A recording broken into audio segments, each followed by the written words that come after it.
Bienvenidos a Comprensión de los Tiempos Actuales, a la segunda sesión de Epístolas Pastorales con el pastor Juan Marcos Perpich. En la primera sesión vimos capítulo 1 y 2 de Primera de Timoteo y hoy vamos a continuar. Entonces, vamos a orar. Claro que sí. Padre Celestial, te damos gracias una vez más por este tiempo en comprensión de los tiempos, Señor, y por el pastor Juan Marcos y este tema de las cartas pastorales. Pedimos tu unción, Señor, y más que, Señor, palabras que se puedan decir, queremos que tu Espíritu nos toque, nos hable y podamos nosotros ser fortalecidos, equipados para poder avanzar la obra tuya en estos tiempos. Señor, gracias por estos tiempos de equipación, Señor, de equipamiento y de reenfoque, Señor. Gracias. Amén. Amén. Muchas gracias.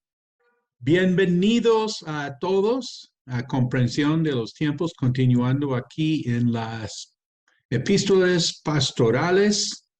Gracias, Pablo, por recomendar dos libros aquí. Uno es Segunda Epístola a Timoteo por John Stott, un autor inglés muy reconocido, muy apreciado. Y también La medida del líder de Gene Getz. Gene Getz ha escrito libros con este título, La medida la medida del hombre, la medida de la mujer, la medida de la familia, la medida de la iglesia. Es una serie muy, muy valioso y aquí este enfoque, la medida del líder. Y apreciamos estos aportes cuando encontramos libros valiosos, materiales. Entonces, queremos estar compartiendo. Vamos a continuar en Primera de Timoteo capítulo 3, donde vamos a ver la tarea pastoral. Hemos visto la tarea pastoral de pastorear a los hombres, pastorear a las mujeres. Ahora vamos a ver pastorear a los líderes. Y pues una bendición es tener en la iglesia líderes de diferentes ministerios y uno tiene el privilegio de pastorear a los líderes de diferentes ministerios. Pensando en mi llamado a ser pastor, realmente, cosa curiosa, que fui a Life Bible College y entonces pues eh, vine a servir en la obra del Señor en Colombia y pues realmente sin por decirlo, querer ser pastor. Eso de pronto suena extraño. Y entonces, ¿cómo fue este llamado en mi caso? Es que mi líder, mi pastor, me dijo que se necesitaba alguien para discipular a las personas, de enseñar, de, bueno, llevar a cabo diferentes actividades en la iglesia. Y en ese momento yo sentí, uy, eso es lo que quiero hacer. Y después caí en cuenta, eso se llama pastor. Eh, o sea, nunca fue como tener el título de ser pastor, eso nunca fue inculcado, digamos, en mi vida. Eh, y pues así llegué por decirlo, por el lado de la enseñanza. Eh, y gracias a Dios por esta oportunidad de enseñar y en el rol de ser pastor maestro. Hablaremos de eso más adelante. Así fue como por donde Dios me puso el dedo, que eso sí es lo que yo tenía que hacer. Hablando de líderes, siempre me acuerdo lo que John Amstutz, mentor de muchos de nosotros, él decía, hay que saber o definir a quién estamos entrenando y cómo estamos entrenando y para qué. Y esa guía, así siempre me ha llamado la atención. ¿A quién? ¿Cómo? ¿Y para qué? Entonces vamos a capítulo 3. Palabra fiel, si alguno anhela obispado, buena obra desea, pero es necesario que el obispo sea irreprensible, marido de una sola mujer, sobrio, prudente, decoroso, hospedador, apto para enseñar, no dado al vino, no pendenciero, ni codicioso de ganancias deshonestas, sino amable, apacible, no avaro, que gobierne bien su casa, que tenga a sus hijos en sujeción con toda honestidad, pues el que no sabe gobernar su propia casa, ¿cómo cuidará de la iglesia de Dios?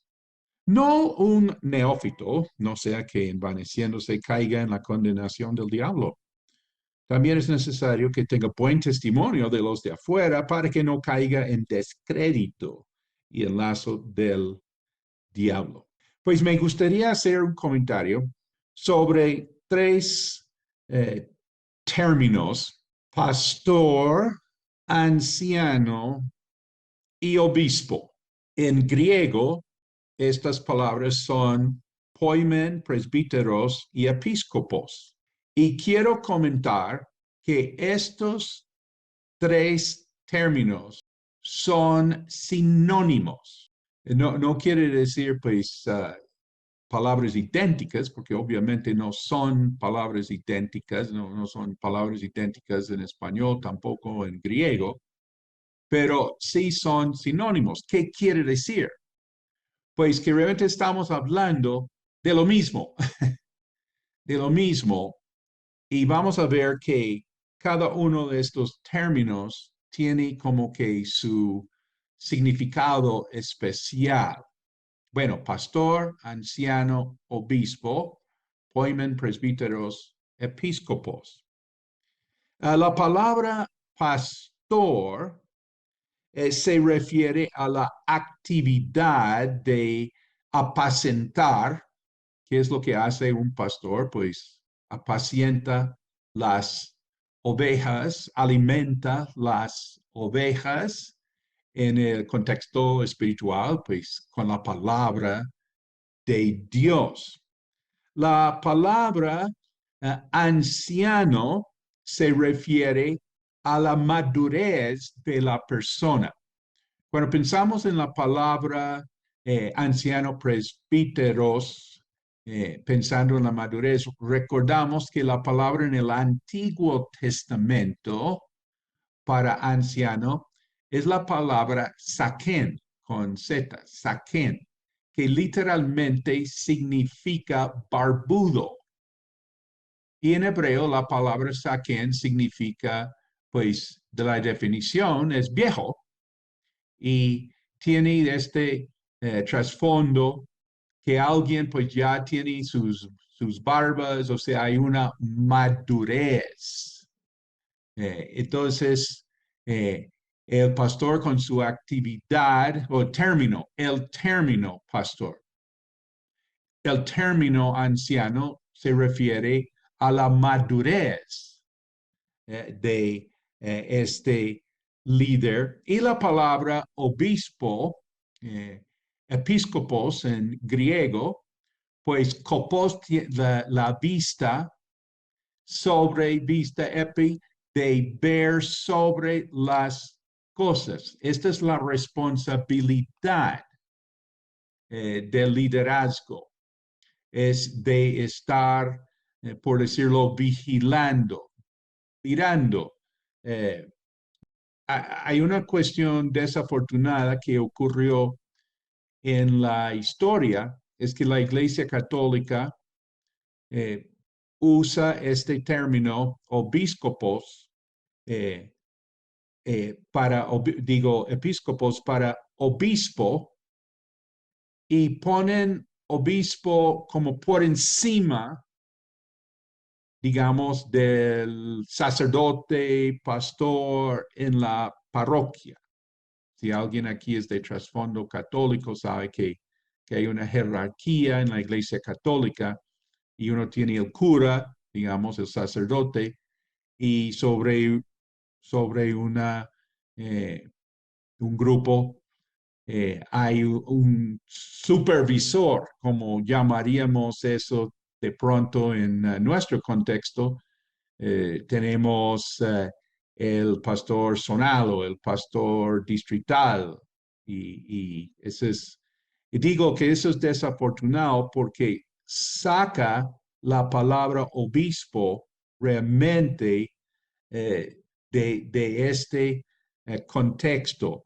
Pastor, anciano, obispo, anciano, pastor, por favor, estamos hablando de lo mismo. Estos términos son intercambiables, como vamos a ver en los textos que iremos examinando en Primera de Timoteo y también en Tito. Y lo que pasa es que hay un significado, actividad, hablar de que uno es pastor es su actividad, que uno es anciano, pues es su madurez, y uno es obispo, es su responsabilidad. A ver si nuestros invitados especial, Pablo y Beto, teníamos Arturo, se nos fue. Bueno, ok. ¿Quieren comentar algo sobre eso? Que sí o que no, tranquilos. No piensen así o sí piensen así, han visto así. ¿Qué dicen? Yo pienso que así es, estoy de acuerdo. Y tú obviamente vas a presentar algunas escrituras. Por ejemplo, Pedro en la primera epístola, capítulo 5, dice, a los ancianos, yo también anciano con ellos. Entonces, era apóstol, era pastor quizás en algún momento, pero se identifica como anciano también. Entonces, yo creo que no hay, de mi parte, no hay mucho que añadir. Sí, a mí me gustaría esperar cuando hables de los diáconos y ver ese tipo de liderazgo para poder estar mirando también si tenemos de verdad aquí una jerarquía o tenemos simplemente diferentes ministerios operando de diferente manera en la iglesia o en la comunidad cristiana.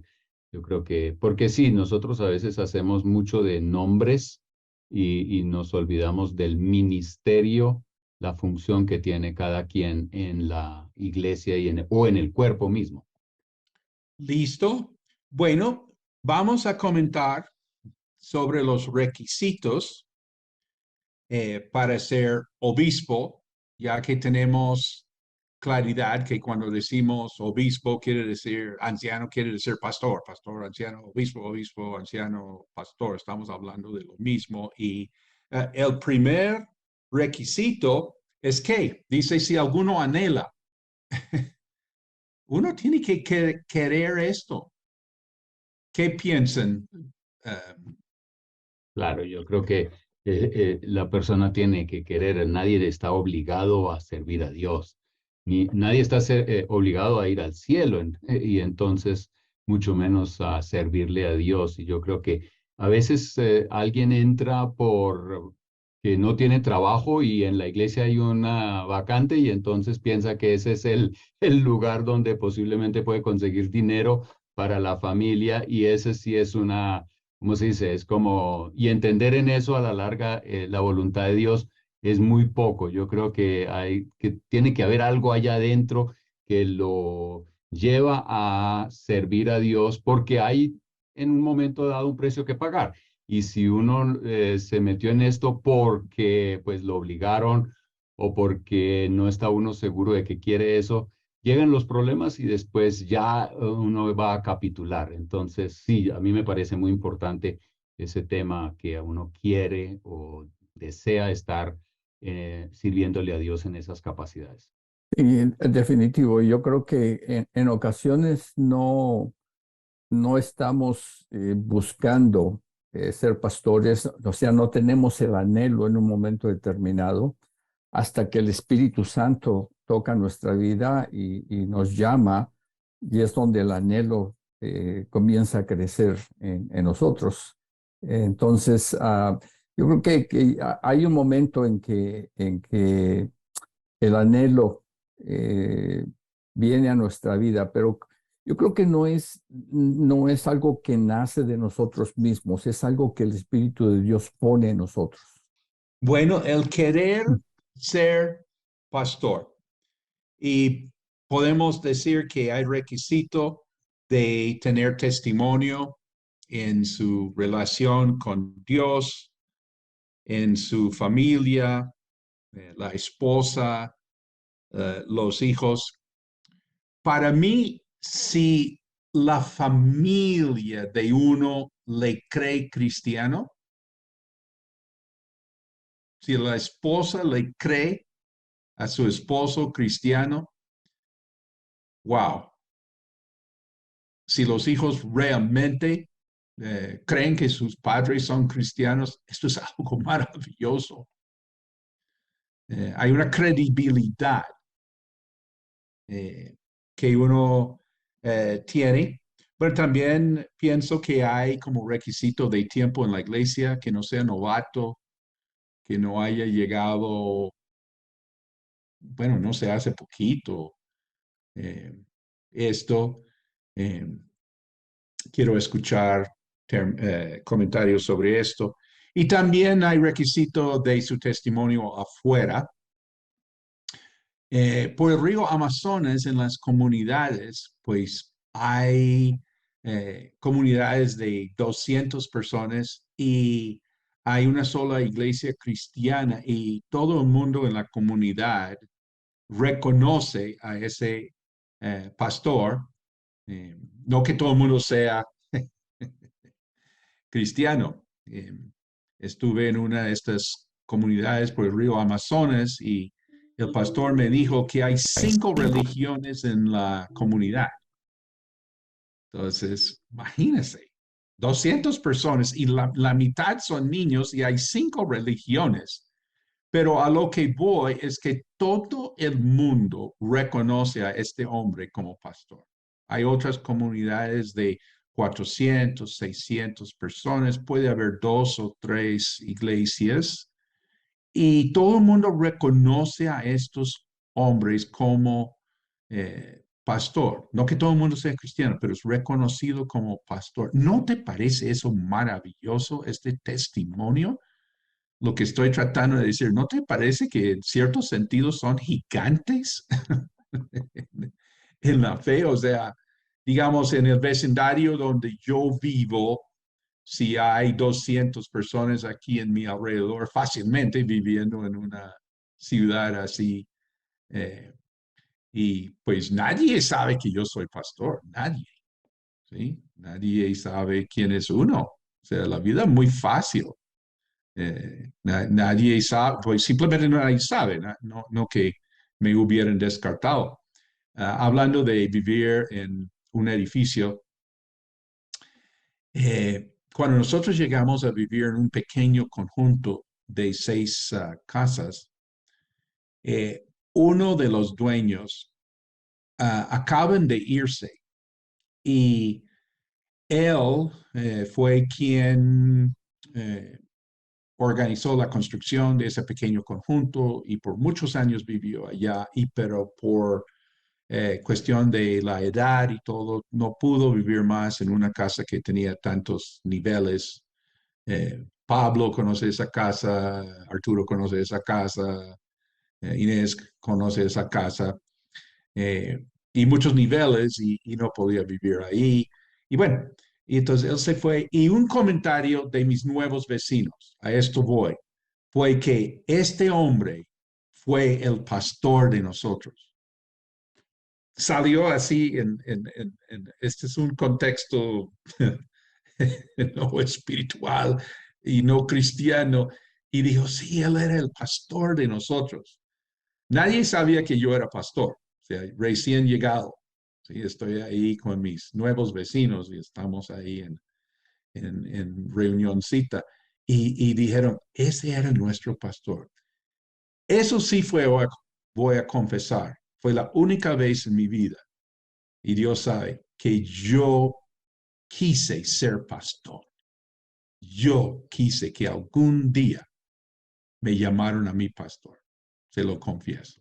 Si alguien dice, no, tú no has querido eso. Dije que, bueno, realmente no, pero no, mentira. Sí quise que mi vecindario, mi gente, no, pues obviamente es un pastoreo no espiritual, pero, o sí es espiritual, pero que algún día, o bueno, cuando yo no esté, que digan, Juan Marcos fue nuestro pastor en mi comunidad, en mi conjunto. Y según yo entiendo, si reconocen a uno fuera de la iglesia como pastor, pues claro, sin duda vamos a, a recibir ese pastor. ¿Qué piensan sobre eso? Estos requisitos, los otros, testimonio con Dios, la familia, tiempo en la iglesia y su testimonio afuera. Sí, claro, yo creo que es bien el tema de que se visualice es en estos requisitos como cuatro áreas, ¿no? Que es la vida personal, usted menciona el testimonio, la relación con la familia, cómo está ahí su vida familiar, la otra es la vida en la iglesia donde se ha probado y el testimonio hacia afuera. Son cuatro áreas.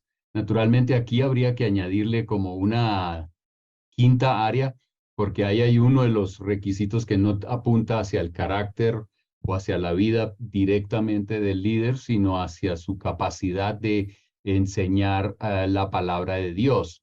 Y si vemos a 1 Timoteo capítulo 1, más que todo y bueno, más adelante en el capítulo 4 vuelve ese tema de las falsas enseñanzas. Entonces, para Pablo ese es un tema muy importante en el pastoreo, ¿no es cierto? Y hace un énfasis que el anciano o el pastor tiene que estar bien cimentado en la palabra de Dios, tiene que saber predicarla, enseñarla de una manera sana, porque eso es parte esencial en el trabajo de la iglesia y de la comunidad y para proteger también a la congregación. Entonces sería ahí como el quinto punto ahí, pero que es más por el lado de la capacidad, del entrenamiento, de la formación. Sí, yo sugeriría, o al menos me gustaría escuchar un poquito de una, dos o tres, o de una de estas cualidades en cada área de las cuatro que se han mencionado, las cinco, ah, sobre un poquito más de explicación sobre algunas de las cualidades o varias de las cualidades. ¿Qué significa todo lo que está diciendo aquí? Nada más. Nada más. Pues tengo una observación que anciano, ¿cómo sabemos si tenemos un anciano en la iglesia? Es porque si personas nuevas y o jóvenes viven como vive ese hombre, les irá bien.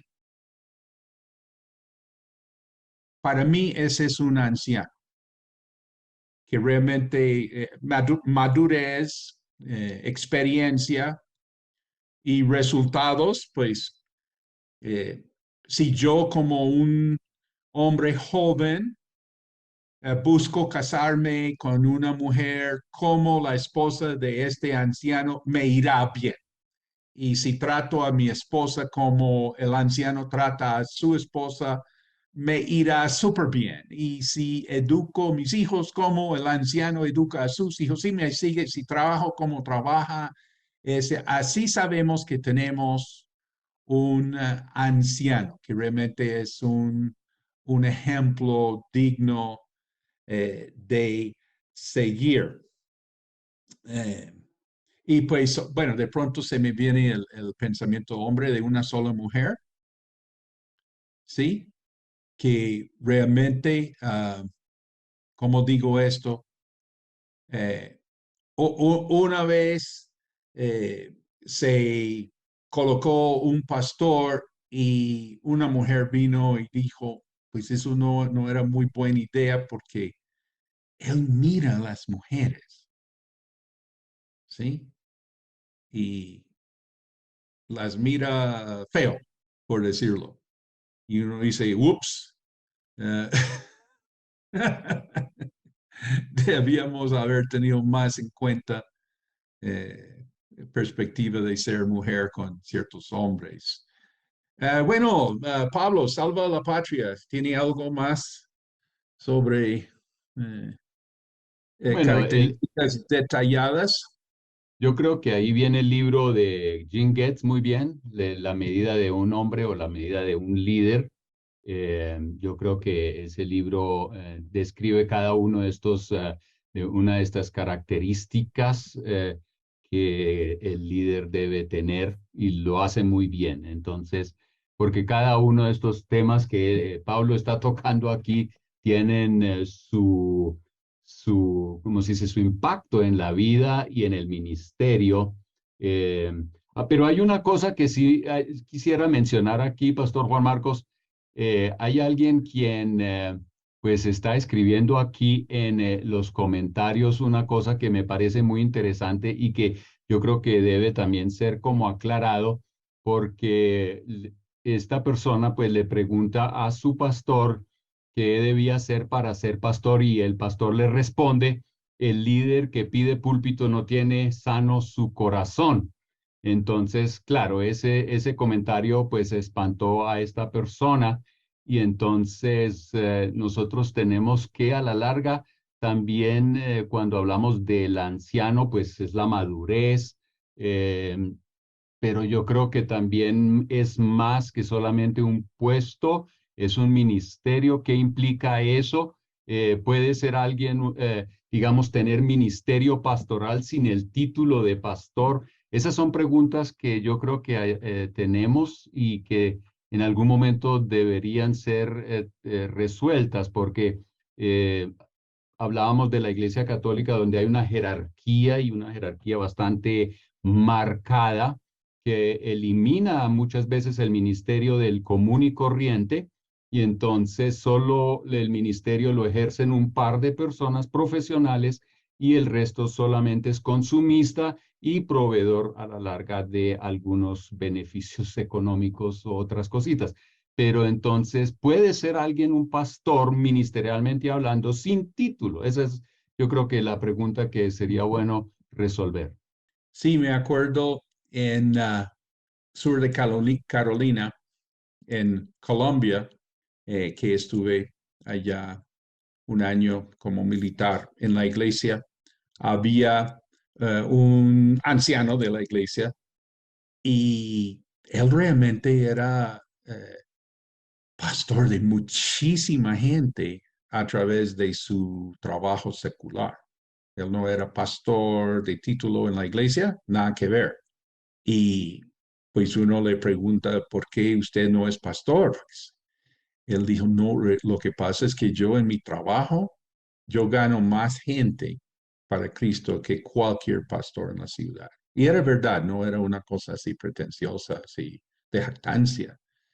Y deben preguntar, ¿y cuál fue su trabajo? Él era eh, cobrador, ¿cómo se llama eso? Chupeta. Bueno, alguien va a mandar, ahí está, Chepito, gracias. Tenemos seguidores colombianos aquí. El Chepito, pero eso es un trabajo tremendo. Uno va a gente que está muy mal en la vida. Y si uno puede llevarlos a los pies del Señor, y, pero todos los días en los contactos, más ministerio, más alcance. Vamos a ver más adelante que Pablo dice a Timoteo, pastor, dice, haz la obra de evangelista, ¿sí? Entonces, más evangelismo que uno se imagina. Pero vamos a seguir a ver la tarea pastoral de reconocer diáconos. Yo voy a decir que es a reconocerlos. ¿Qué quiere decir? Quiere decir que uno viene en la iglesia con el ministerio de diácono y esto se ve. Y al nombrar ya la persona como diácono o diaconisa, pues todo el mundo dice, pues claro, obvio, porque él o ella es eso, ¿sí? Y esto es diferente que nombrar una persona para hacer una tarea que no ha venido haciendo. Hay situaciones donde sí tenemos que poner a alguien. Pablo está poniendo a Timoteo, nombrándolo, poniéndolo, instalándolo, ¿sí? Y Timoteo va a empezar su ministerio de ser pastor en Éfeso. Eso está muy bien, hay situaciones, pero yo soy de la persuasión que uno en la iglesia reconoce a los diáconos. Y vamos a ver por qué. Dice, los diáconos asimismo deben ser honestos, sin doblez, no dados a mucho vino, no codiciosos de ganancias deshonestas, que guarden el misterio de la fe con limpia conciencia. Y estos también sean sometidos a prueba primero, y entonces ejercen el diaconado si son irreprensibles. Las mujeres asimismo sean honestas, no calumniadores, sino sobrias, fieles en todo. Los diáconos sean maridos de una sola mujer y que gobiernen bien sus hijos y sus casas, porque los que ejercen bien el diaconado ganan para sí un grado honroso y mucha confianza en la fe que es en Cristo Jesús. Entonces, viendo aquí los diáconos, estas personas han de ser sometidas a prueba primero, a prueba primero. Entiendo esto a la manera de decir que el liderazgo es por incrementos.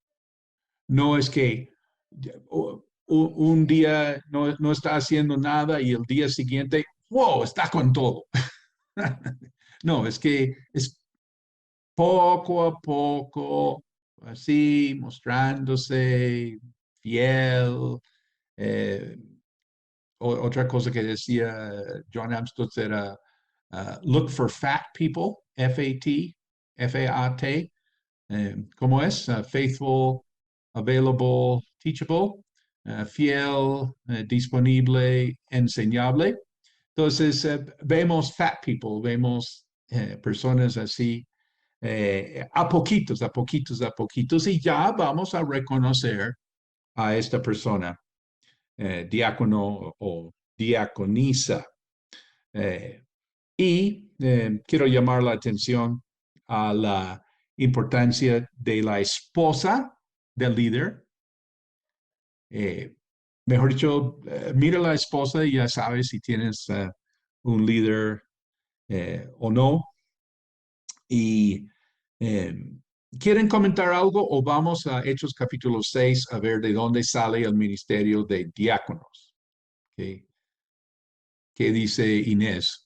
Ok, vamos a ir a Hechos 6. Hay mucho para comentar aquí, pero veamos primero Hechos capítulo 6, donde tenemos el origen, porque nosotros hablamos de pastor, anciano, obispo, y uno dice, ¿y qué? ¿Y los diáconos qué? Bueno, los diáconos tenemos desde Hechos capítulo 6, no llamado diaconal, pero el concepto está aquí del ministerio de servir, de diaconeo es servir. Y vamos a comentar que en Hechos capítulo 6, observen, ahorita vamos a ver que tenemos los apóstoles y ellos son, digamos, los pastores, son los ancianos. Y ellos se dedican o han de dedicarse a la oración y a la palabra. Y los diáconos, lo que vamos a tener aquí, un ministerio, por decirlo, nuevo, se dedican a la gente. Recuerden eso. Ancianos, la palabra, la oración y la palabra. Diáconos, la gente. Date cuenta que una iglesia tiene dos partes. Una iglesia tiene la palabra y tiene la gente. La gente y la palabra, que es una iglesia, donde tenemos la palabra y la gente. Y tenemos que atender ambos aspectos. Hechos 6 dice, en aquellos días, como creciera el número de los discípulos, hubo murmuración de los griegos contra los hebreos, de que las viudas de aquellos eran desatendidas en la distribución diaria. Entonces los 12 convocaron a la multitud de los apóstoles y dijeron, no es justo que nosotros dejemos la palabra de Dios para servir a las mesas. Buscad, pues, hermanos, de entre vosotros a 7 varones de buen testimonio, llenos de Espíritu Santo y de sabiduría, a quienes encarguemos de este trabajo. Y nosotros persistiremos en la oración y en el ministerio de la palabra. Agradó la propuesta a toda la multitud y eligieron a Esteban, varón lleno de fe y del Espíritu Santo, a Felipe, a Prócoro, a Nicanor, a Timón, a Parmenas y a Nicolás, prosélito de Antioquía, a los cuales presentaron ante los apóstoles, quienes orando les impusieron las manos. Y crecía la palabra del Señor y el número de los discípulos se multiplicaba grandemente en Jerusalén. También muchos de los sacerdotes obedecían a la fe. Entonces, yo quiero hacer aquí una enseñanza que el liderazgo bíblico de la iglesia, bíblico, tomado directamente aquí de la Biblia, es de ancianos, pastores, obispos, ancianos, pastores, obispos y diáconos. Este es el liderazgo de la iglesia del Nuevo Testamento. Ancianos y diáconos. Cuando Pablo escribe a los filipenses, él saluda a los obispos y a los diáconos, pero ya nos entendemos que ancianos, pastores, obispos y diáconos. Ese es el liderazgo de la iglesia en el Nuevo Testamento. Comentario, voy a hacer comentario aquí. Hay una tentación de descuidar la palabra por atender a la gente. ¿Por qué? Pues porque es urgente atender a la gente y parece no, es como una cosa que es importante, pero no es urgente, que es atender la palabra. Sabemos que es importantísimo, pero no es urgente. Y lo que es urgente es atender a la gente. Entonces, la tentación de descuidar la palabra por atender a la gente. Segundo, se sabe cuando una iglesia necesita diáconos. ¿Cómo se sabe que la iglesia necesita diáconos? Porque hay quejas. Si nadie se está quejando porque el pastor alcanza a atender a todos, perfecto. No hay necesidad de diáconos. Y entonces podemos preguntar en diferentes culturas. En los Estados Unidos, más o menos, yo me acuerdo, pues no soy de trasfondo cristiano, entonces esas son cosas que he observado o he sabido en el camino, pero más o menos un pastor y su esposa pueden atender, digamos que X número de personas, ni voy a poner número. Si es una pareja muy talentosa, entonces ese número aumenta. Y bueno, sí voy a poner un número, ya 100 personas. Y la mayor parte de las iglesias en mi país son de 100 personas porque el pastor y su esposa pueden atender a 100 personas. No pueden atender más. ¿Sí? Sí, eso sí. En Colombia, una pareja talentosa y entregada, puede atender a 200 personas porque la gente no es tan exigente al pastor en lo que tiene que hacer. Un pastor en los Estados Unidos tiene que hacer muchas cosas y sería interesante escuchar, pues, Beto ha estado en África, Pablo obviamente ha pastoreado, conoce Europa también. ¿Cuántas personas, la pregunta sería, cuántas personas puede atender una pareja pastoral y los dos muy entregados? Creo que hay un tope. Creo que tendrán que decir que hay un tope, que una sola pareja no va a poder. Entonces, ¿cómo se sabe que una iglesia necesita diáconos? Es que hay gente quejándose porque no está siendo atendida. El pastor no alcanza a atenderlos.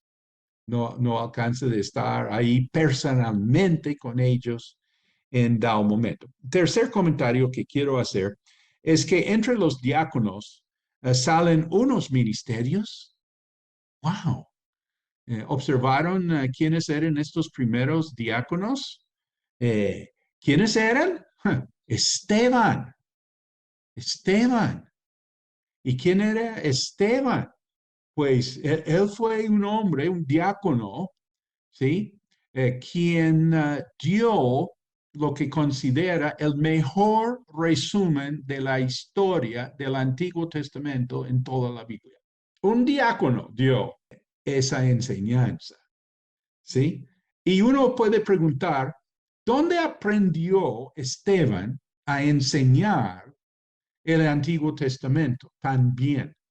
Y yo sospecho que él aprendió eso siendo diácono, atendiendo las mesas de las viudas, sentándose y hablando con las viudas sobre el Antiguo Testamento.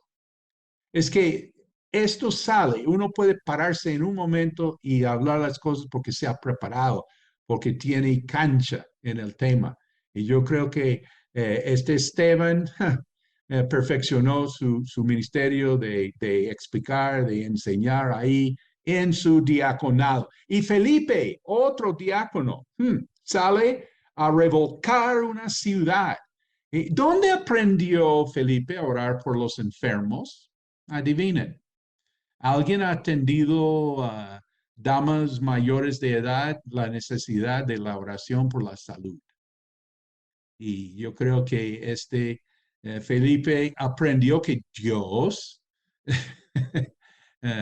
contesta la oración y él aprendió hasta echar fuera demonios siendo diácono. Ay, por favor, no menospreciar. Algo que me duele, que es como una espada al corazón, es cuando la gente dice, oh, es atender mesas. ¿Sí? Sí, es atender mesas. Sí, Señor, esto es algo maravilloso. Esto es algo precioso. Esto es algo espiritual. Esto es glorioso. ¿Cómo vamos a ¿qué? Menospreciar o no tener en cuenta? Y bueno, último comentario y queremos escuchar otros. El resultado de tener el modelo bíblico de liderazgo, de tener ancianos y diáconos. Cuando la iglesia puso este modelo de liderazgo, ¿qué pasó? Bueno, primero la palabra creció. Y hermanos, esa es la idea, que la palabra crezca. ¿Y qué más pasó? El número creció.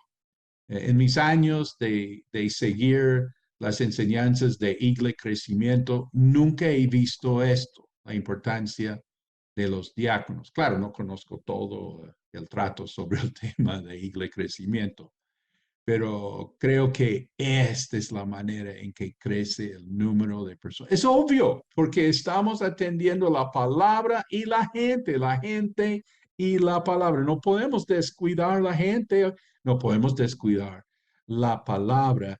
Y el detalle que saboreo, ¿qué más pasó cuando la iglesia tuvo ancianos y diáconos? Líderes seculares llegaban a la iglesia.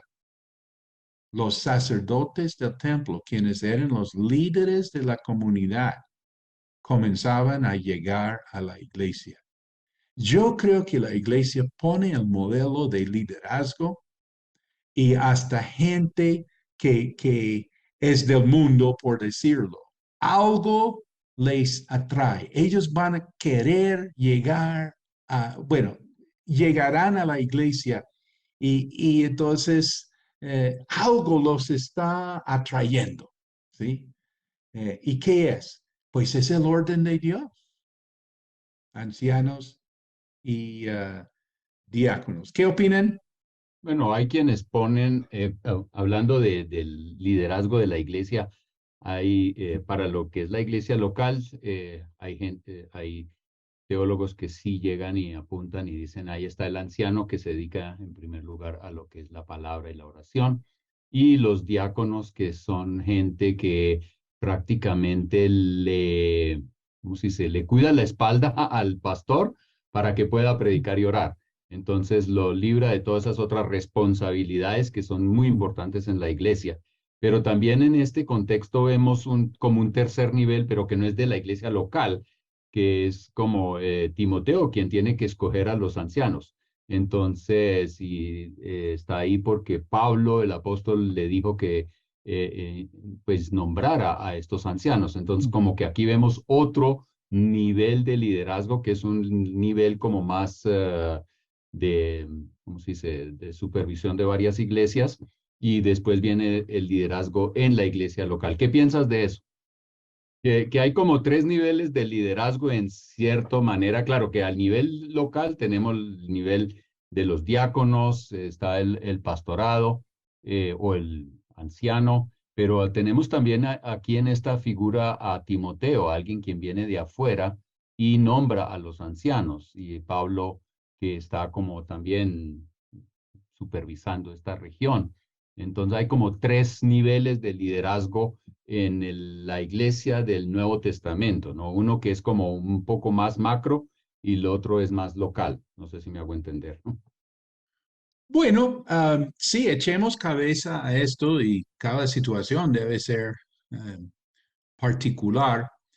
En general, en general, eh, el resultado que queremos es un liderazgo, diría yo, y eh, esto es lo que Don Pickerel eh, enseñaba, era a tener ancianos y diáconos en el cuerpo de gobernar la iglesia. ¿Cómo llegamos a tener eso? Pues si Timoteo, quien es considerado un apóstol en el Nuevo Testamento, si él llegó de afuera a montar esto, bien, perfecto, espectacular. Pero de pronto diría yo, y esa es mi influencia de Christian Assembly, es de que no es los ancianos encima de los diáconos. No, señor. Pablo saluda a los obispos y a los diáconos. Y Hechos capítulo 6 ya es un liderazgo, no solamente, bueno, hay una cosa, los apóstoles si quieren mandar y nadie más se meta, no levanten diáconos. ¿Qué problema? ¿Sí? Pero el cuerpo, y ahora ya hemos dañado casi totalmente el modelo que tenemos en nuestro contexto, Norte y Sur de América, el pastor. Y el Nuevo Testamento no pinta eso. No, señores, vemos el liderazgo plural, pluralidad en el liderazgo. ¿Y cómo funciona eso en una iglesia? Ahí vamos a ver en las diferentes culturas. Sospecho que funcionará en cada cultura porque es la palabra de Dios, pero ¿cómo llegamos a eso? Voy a dar un ejemplo en el enfoque pastoral. Cuando tenemos un ministerio, vamos a pensar en el ministerio de los jóvenes. Si podemos tener primero un equipo de personas y si podemos tener personas quienes en ese equipo se concentran en la administración, en ministrar a los jóvenes en la palabra, en oración y en consejería. Y tenemos otros quienes están así también acompañando en este equipo de liderazgo igual y están más en discipular joven por joven, tema por tema, ¿sí? Y cuando hagamos eventos, ¿quién aquí ha hecho un evento en la iglesia donde le tocó a uno hacer todo? Ujú. Planear que la alabanza, que el refrigerio, que el transporte. Bueno, ¿quién ha organizado un retiro espiritual? No, uno se absorbe en la parte logística. Y ahora me toca predicar literalmente sin aire, porque estoy corriendo hacia que los baños se taparon. ¿Y qué vamos a hacer? Y ahora tiene que predicar. ¿Y quién no ha vivido eso? Entonces, ¿cómo es a tener el enfoque anciano, diácono en ese nivel? Pero sí, tenemos que echar cabeza a esto y quizás primero de Timoteo nos ayude. Beto quería decir algo. Oh, creo que hay diferentes maneras en que podemos reconocer los dones o los diáconos o ancianos en la iglesia.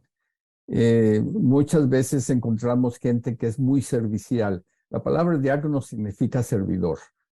Entonces, notamos personas que sirven y que esa es su pasión, servir a la gente sin ningún interés de remuneración ni nada de eso. Simplemente es lo que nace del corazón de ellos. Hay otros que definitivamente sí buscan un interés. Por ejemplo, en África, en una de las iglesias, si le pedían a una persona a que tocara un instrumento, decía, bueno, ¿cuánto me vas a pagar? Y entonces encontramos esa variedad, encontramos esas cosas, ¿no? Pero el verdadero diácono es el servidor, es aquel que sirve y que nosotros podemos reconocer y que entonces se puede entrenar dependiendo de su carácter, se le pueden entrenar en estos requisitos que habla Pablo a Timoteo. Y de ahí entonces hay diáconos que Dios levanta eh, para otra misión, no solamente para servir mesas. Por ejemplo, en el caso de Esteban, en el caso de este otro que fue a Samaria, am, que fueron y predicaron. O sea, el Espíritu Santo los tomó y los llevó a otro lugar. Entonces, yo creo que hay una flexibilidad de entender qué es lo que Dios está haciendo en la vida de cada uno. Hay aquellos que sí están asignados por el Espíritu para estar en la iglesia y servir en la iglesia y servir en la iglesia. Y de ahí entonces hay otros que comienzan ahí, como hablabas tú, de algo este, progresivo, de que comienzan algo en poco y después van creciendo. Am, y bueno, yo creo que tenemos que discernir la obra que Dios está haciendo en cada persona y aquellos a quienes Dios está llamando fuera de la iglesia local con el tiempo, bueno, dejarlos ir.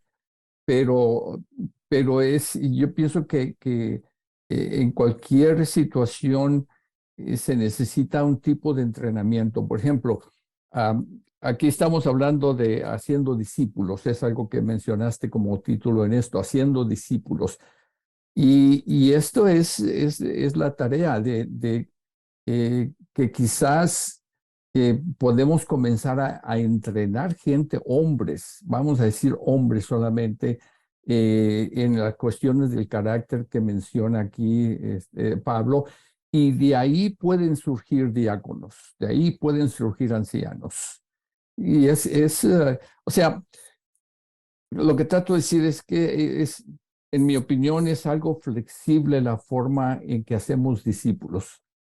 A veces solamente es cuestión de reconocerlos en otras ocasiones es algo que Dios pone en nuestro corazón de invitar a ciertas personas para un discipulado. Pero básicamente es alguien que sirve.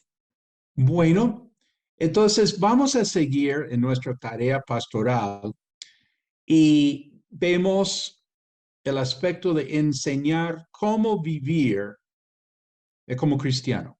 Dice que sepas cómo debes conducirte. Esto te escribo, aunque tengo la esperanza de ir pronto a verte, para que si tardo sepas cómo debes conducirte en la casa de Dios, que es la iglesia del Dios viviente, columna y baluarte de la verdad. Entonces, realmente ser pastor es enseñar cómo vivir. Y obviamente esto tiene que ver con la parte espiritual, obvio, pero también uno con sus discípulos les enseña cómo vivir. He enseñado varones jóvenes cómo hacer la corbata, porque no tuvieron papá. Mi papá no me enseñó cómo hacer una corbata. Un amigo cristiano me enseñó y yo he enseñado a mucha gente cómo hacer el nudo de la corbata, ¿sí? Cómo escoger un buen apartamento, cómo comprar un carro. Uno está enseñando a la gente cómo vivir. Pues sí, primero es lo espiritual, pero también, pues, por esa cercanía que uno tiene con su discípulo, resulta uno enseñando. ¿Te acuerdas? Cada uno debe tener su Pablo, ¿sí? Entonces, eso se aplica en mucho sentido. Don Pickerel decía que cada uno es anciano a alguien, ¿sí? O sea, alguien está aprendiendo Dios mediante de uno, que Dios mediante que uno ofrezca algo de madurez, algo de experiencia a los demás. Que sepas cómo debes conducirte en la iglesia. Y esto se aplica a cómo ser hombre, cómo ser mujer, o cómo ser un joven cristiano, los roles en la vida.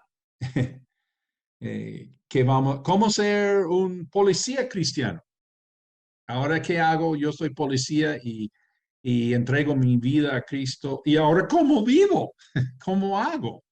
¿Sí? Soy empresario, soy ama de casa, soy docente. Ahora, ¿cómo me porto? Sabemos que estamos en lo que es cuando la gente está preguntando estas cosas y tenemos la oportunidad de influir. Bueno, seguimos. Versículo 14, 15 dice, esto te escribo, aunque tengo la esperanza de ir pronto a verte, para que si tardo sepas cómo debes conducirte en la casa de Dios, que es la iglesia del Dios viviente, columna y baluarte de la verdad. E indiscutiblemente, grande es el misterio de la piedad. Dios fue manifestado en carne, justificado en el Espíritu, visto de los ángeles, predicado a los ángeles, creído en el mundo, recibido arriba en gloria. Entonces vamos a señalar la tarea pastoral de ser adorador. Aquí cuando Pablo habla de el misterio de la piedad, él cita lo que los eruditos creen, que es un escrito ya en existencia como un credo y muy posiblemente como un himno de la iglesia. Nos llama la atención qué es lo que la gente cantaba en la iglesia. Y aquí, muy posiblemente fue un himno, una canción de alabanza a Dios, de adoración, como por el estilo de escrito. Digamos que es como medio poético y de pronto fue tomado de una canción. Y llama la atención, el pastor debe ser adorador, el primer adorador en la iglesia. Muchas veces a uno como pastor le gusta estar en la puerta recibiendo a la gente y todo, pero de pronto es mejor estar adorando a Dios y dejar que la iglesia funcione, digamos, la parte logística funcione como sea, y uno más bien alabe a Dios dando ese ejemplo en la iglesia. Y ya que abrimos el tema de las canciones, qué es lo que cantaban en la iglesia primitiva, podemos pues, pensar qué es lo que nosotros estamos cantando en siglo XXI en las iglesias. Hay que preguntar qué letra tienen las canciones, ¿no? Realmente hemos de ver eso. Un comentario es que muchas veces la letra es muy light, o sea, hay poca Biblia, hasta llegan a hablar de las canciones white. Una canción white es una canción como de amor, pero podría ser para Jesús o podría ser para el amado en un romance. Muy light y muy white. Y la letra es muy enfocado en yo, sí, es yo y yo. Muchísimo yo. Y toca el alma, el estilo de música, toca el alma, no el espíritu. Y puede haber canciones muy buenas, muy lindas, pero son especiales. En la época, siempre en un culto había un especial. Ahora la hermana Beatriz va a cantar un especial. Y la hermana Beatriz canta una canción. Ella, no la gente. O sea, no se espera que la gente cante. Rick Warren, él dice que la gente nueva le gusta la música, le gusta la canción cristiana, pero no necesariamente que ellos tengan que cantar. ¿Sí? Es que nosotros como que, no, que todos cantemos. Bueno, pero una especial, y a lo que voy es que hay canciones que sirven como especial, una canción especial para oír y para todos apreciar y todo. No es que nos pongan a nosotros a cantar estos tonos tan elevados, tan... bueno, por el otro lado, yo sé que en la iglesia hemos cantado unas canciones dificilísimos por el amor y entusiasmo del líder de alabanza y el amor y entusiasmo de la congregación. Y uno dice, ¿cómo estamos cantando esto? Las viejitas están cantando unas canciones que, mejor dicho, sí, porque estamos tan enamorados de Dios y podemos, pero por lo general, eso no necesariamente debe ser cada 8 días, unas canciones ahí que, wow, es que, y uno se da cuenta, te das cuenta cuando son canciones que no es para, por decirlo, el público. Una persona con una capacidad de vocalista común y corriente no las puede entonar. O sea, lo que suena bien en el CD, cuando uno va a cantar eso, uno se cuelga, uno no tiene rango, no soy profesor de voz, y entonces se nota que estamos poniendo a la gente en un trote que no. Que alguien lo cante como un especial, perfecto, porque son unas canciones 1A, pero no son canciones congregacionales. Bueno, otro puntico es que la canción o la alabanza sirva, Dios mediante, se relacione con el mensaje que se va a dar. Eso sí es muy bonito. Y me acuerdo hace 30 años pidiendo a los de la alabanza, Oiga, no hay ni una canción que hable de la sangre de Jesús. Ya uno se da cuenta que ausentaron la sangre de Jesús de la alabanza cristiana. Y gloria a Dios que me acuerdo un hermano compuso una canción sobre la sangre de Jesús más espectacular. Y entonces, gloria a Dios por eso.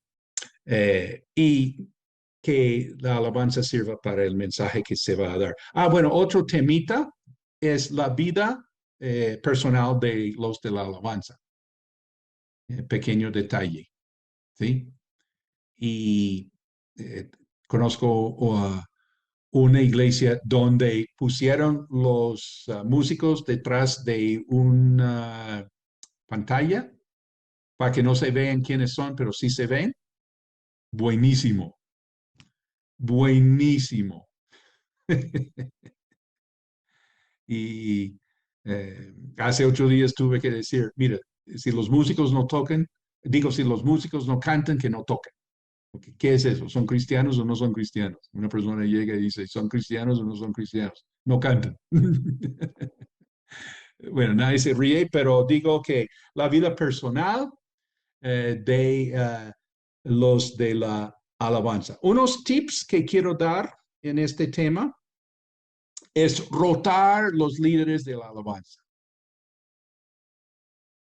Es un tip, no es una doctrina, pero yo creo que no es bueno que uno siempre esté ahí dirigiendo la alabanza. Es bueno rotar.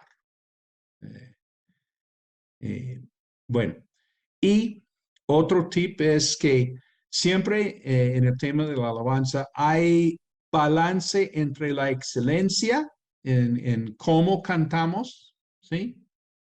Nuestro nivel musical y nuestra espiritualidad.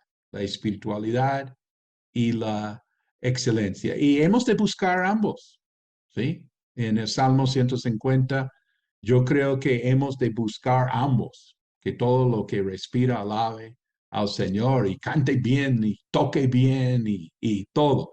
Hay una excelencia en esto, pero obviamente es una espiritualidad, una excelencia.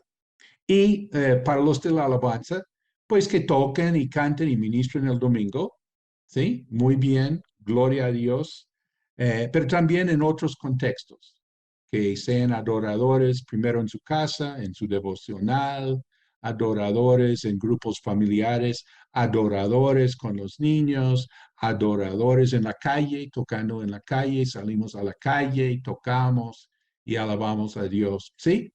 Y otra cosita es que cuando no están de turno en la plataforma, que estén alabando a Dios en la congregación. ¿Qué piensan? Bueno, una de las cosas que yo veo es que la vida es donde eh, pues la vida juega un papel muy importante para cualquier cosa que hagamos en la iglesia, no importa en qué ministerio, con qué título o lo que sea, pero que sí, digamos, la vida. Y yo quiero hacer como un énfasis en lo que Beto decía hace un ratico, la importancia de discipular a toda la gente en la iglesia para que ellos sean aptos para toda buena obra. Ahí comienza todo. A veces, y pensando en los de la alabanza, claro, muchas veces por la necesidad de un guitarrista, el primero que se aparece por ahí, a veces uno lo agarra y no lo ha discipulado y muchas veces no conocemos su vida. Y yo creo que ese es muy importante. Cuando yo veo esto, este capítulo 3, el tema del discipulado, de la formación de la persona para el ministerio que puede Dios tener para esa persona en el futuro o en su vida, pues es clave. Nosotros tenemos que posiblemente pastoralmente enfocarnos mucho en lo que es el discipulado, el trato con la persona y ver cómo lo desarrollamos para poder hacerlo apto para toda buena obra. Ya me estoy repitiendo. No, totalmente de acuerdo. Yo creo que lo que mencionaste, Juan Marcos, de Hechos 6, ¿cuáles fueron las características para escoger a los diáconos, a los que iban a servir a las viudas? Entonces, esas son cosas que necesitamos ver en las personas de la iglesia para escoger o a algunos que tienen, como decía, ese espíritu de servir, pero que quizás en su vida les hace falta, vida personal, en su relación con Dios les hace falta algo. Y ahí es donde entonces entra el discipulado y el entrenamiento, preparación. Algunos ah, el talento ya lo tienen, lo que hace falta muchas veces es la cuestión de la vida personal, de carácter. Bueno, vamos a seguir capítulo 4, la tarea pastoral. Tiene el aspecto también de preparar la iglesia para los postreros tiempos. Capítulo 4, pero el Espíritu dice claramente que en los postreros tiempos algunos apostatarán de la fe. Aquí tenemos el tema de la apostasía. La apostasía no es del mundo. La gente incrédula no es apóstata.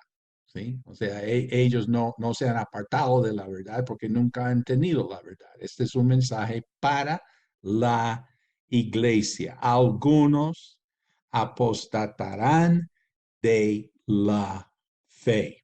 ¿Y cómo ocurre esto? Dice, escuchando a espíritus engañadores y a doctrinas de demonios por la hipocresía de mentirosos que teniendo cauterizada la conciencia. ¿Y cuáles son estas doctrinas? Prohibirán casarse y mandarán abstenerse de alimentos que Dios creó para que con acción de gracias participasen de ellos los creyentes y los que han conocido la verdad, porque todo lo que Dios creó es bueno y nada es de desecharse si se toma con acción de gracias, porque por la palabra de Dios y por la oración es santificado.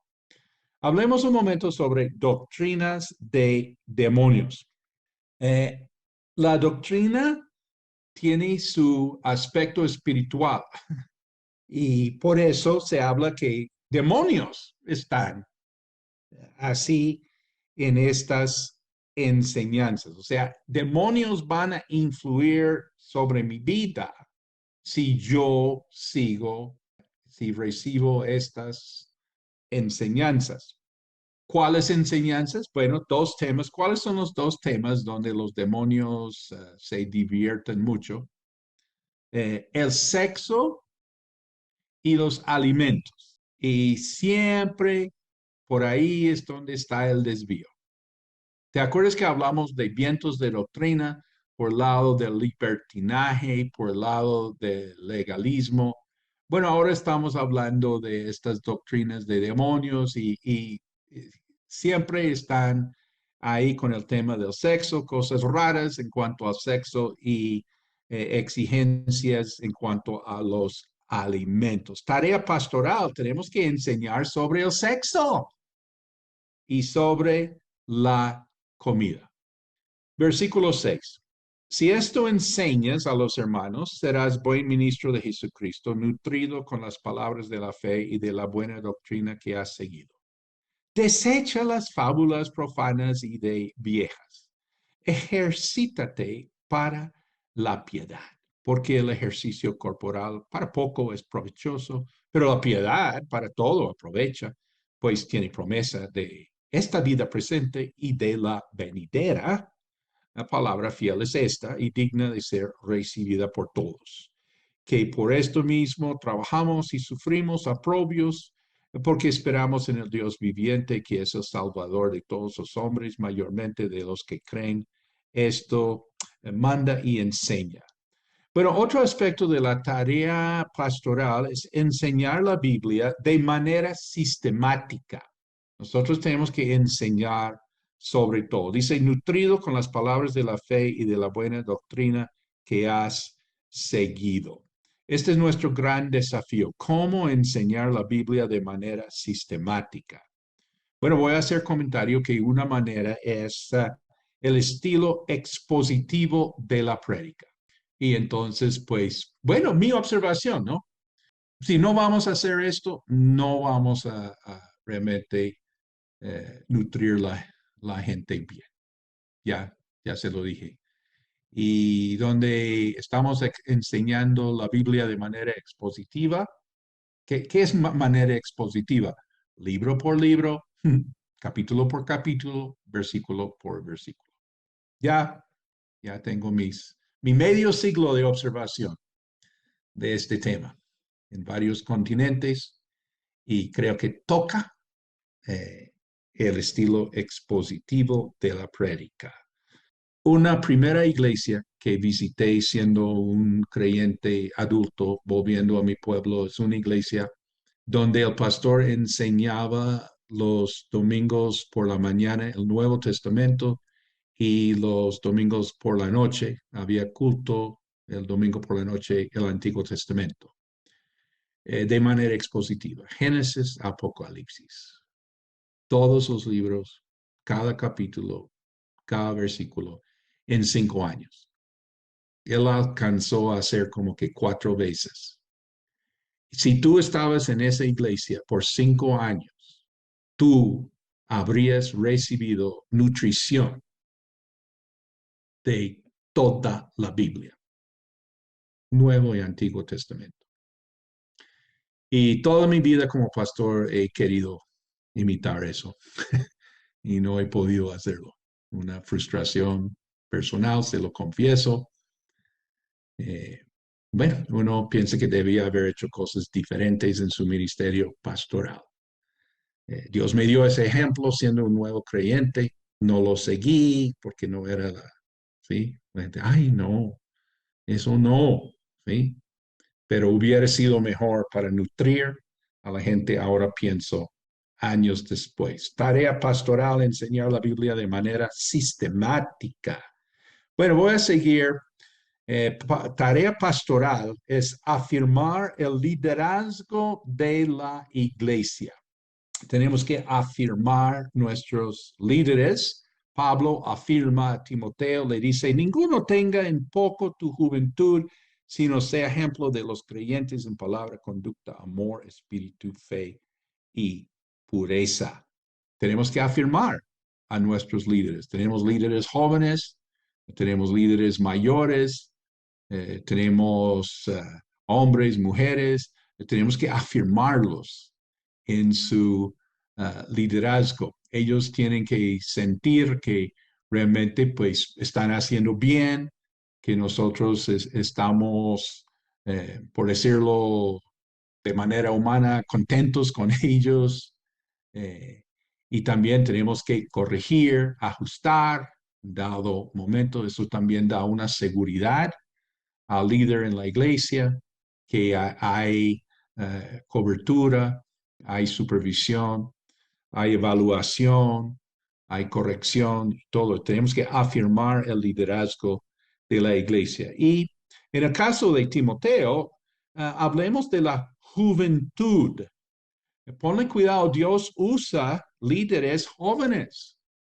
El misionero Dean Truitt me dijo en Tegucigalpa que en la iglesia hay 3 grupos de personas, los niños, las personas mayores y los jóvenes.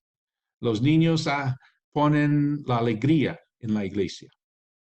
Alegría. Los niños, alegría. Las personas mayores ponen la estabilidad. Y los jóvenes hacen el trabajo. Y esto lo he guardado toda mi vida ministerial. Un aprecio por los niños, por las personas mayores y por los jóvenes. Y un sumo respeto por lo que todos así aporten a la iglesia. Versículo 13. Entre tanto que voy, ocúpate en la lectura, la exhortación y la enseñanza. Los judíos tienen un refrán: el que no sigue aprendiendo se olvida de lo que sabe, y el que no enseña lo que sabe, ¿para qué vive? El que no sigue aprendiendo se olvida de lo que sabe, y el que no enseña lo que sabe, ¿por qué enseña? Eso es lo que quiero que pongan en mi lápida. Entre tanto que voy, ocúpate en la lectura, la exhortación y la enseñanza. Versículo 14, no descuides el don que hay en ti, que te fue dado mediante profecía con la imposición de las manos del presbiterio. ¿Cuán especial es la palabra profética dada por mi pastor? Dice, ocúpate en estas cosas, permanece en ellas para que tu aprovechamiento sea manifiesto a todos. Llamemos la atención al término aprovechamiento. Mirando en Strong's, la concordancia, esta palabra en griego, procope, el sentido de cortar, como cortar un árbol para progresar, para avanzar, digamos, en una selva, uno va así con el machete, cortando ahí para abrir un camino, para avanzar, como cortando lo que impide el progreso. Y para el creyente esto significa avanzar en la santificación, cortando obstáculos por el poder del Señor. Yo entré en Instituto Bíblico Cuadrangular porque mi mentor me dijo, tú no puedes llevar gente más lejos que tú hayas venido. Y que por eso estamos con este énfasis en aprender. Creo que uno ya cristiano lo que quiere es aprender. Aprender de la palabra, aprender de todo, ¿sí? ¿Qué contraste con la gente que no tiene al Señor? No quiere aprender nada, pues ya, en cambio el cristiano siempre quiere aprender. Y eso porque queremos llevar gente más lejos. Y no puedo llevar gente más lejos que yo haya venido. Versículo 16, ten cuidado de ti mismo y de la doctrina, persiste en ello, pues haciendo esto te salvarás a ti mismo y a los que te oyeron. Sálvate a ti mismo primero. No puedes salvar a nadie más si tú no eres salvo. Bueno, muchísimas gracias, Pastor Juan Marcos, Pastor Pablo, Pastor Humberto. Realmente muy interesante este tema y muy buenos los aportes que cada uno dan. Y la verdad, gracias a Dios por la experiencia de cada uno de ustedes, los años de experiencia, la sabiduría que Dios les ha dado. Y pues ahí hablando en esta enseñanza, los ancianos tienen madurez. Y pues qué bendición tener esto. También yo pienso que este tema para la iglesia y la tarea pastoral nos ayuda a pensar como la plomada. La plomada a veces nos vamos para un lado, a veces nos vamos para el otro, pero la plomada nos mantiene en el centro, nos ayuda a volver al sitio donde tenemos que volver por la palabra de Dios. Entonces, esto es sabiduría que nos queda guardada y para seguir repitiendo, gracias por todos esos tips, todas esas claves que nos estás enseñando y gracias a todos por sus aportes. María Inés, hay una pregunta. ¿Cómo manejar en este contexto la parte virtual? Wow, esa es una buena pregunta. Yo creo que mucha gente por la pandemia se fue de la iglesia y piensa que va a recibir lo mismo que cuando estaba en la iglesia. Y ese es un error terrible porque hay que mirarnos cara a cara para poder ser discipulados de la mejor manera. Ahora, gracias a Dios por lo virtual y podemos aprovecharlo hasta donde se pueda. Comprensión de los tiempos es virtual, pero la congregación local donde yo rindo cuentas, donde yo soy discipulado, donde yo puedo ser visto y también ver para poder madurar y llegar a ser la persona que Dios quiere que sea, eso no se reemplaza. Y si la iglesia hoy en día tiene una gran oportunidad, es lo presencial y no lo virtual. Yo creo que el mundo allá afuera, nuestros jóvenes andan pegados a la pantalla. Nosotros andamos pegados a la pantalla y eso no hace la diferencia en nuestra vida. Y yo pues ahí soy como muy enfático porque lo que me faltó a mí durante la pandemia no fueron buenas prédicas, porque el que predicaba mal lo podía pagar e irme para otro lado. Pero cuando se trata de estar con otra gente, tomarme un café y poder hablar de Jesús, orar juntos, eso sí me lo quitó la pandemia y estoy muy agradecido que eso ya pasó, ojalá, y que podemos vernos otra vez porque eso no se cambia. Entonces yo digo, aquí los que se están escondiendo detrás de la pantalla, una exhortación, aquí el que grita, ¿no es cierto? Entonces yo digo, no, tiene que ser vivo y en directo, de otra manera no vamos a poder vivir lo que es la iglesia como lo presenta Hechos 2:42, perseverando en la doctrina de los apóstoles, comunión los unos con los otros, santa cena y la oración, y después todo eso cobijado con el temor a Dios. Eso no se hace virtualmente. Y las relaciones personales y la función del cuerpo de Cristo, la imposición de manos, en fin. Y cuando estamos limitados es una cosa, pero cuando ya tenemos la oportunidad de estar en forma presencial, no hay sustituto, en mi opinión también. Bueno, qué bueno, amén, amén, amén. Gracias a Dios por este cierre y seguimos adelante. También recuerde que si le gusta esta enseñanza, póngale un me gusta, un like, compártalo con otros y que la iglesia de Cristo sea una iglesia que hace la tarea pastoral de acuerdo a los libros de Primera de Timoteo, Segunda de Timoteo y Tito. Entonces, que el Señor les bendiga.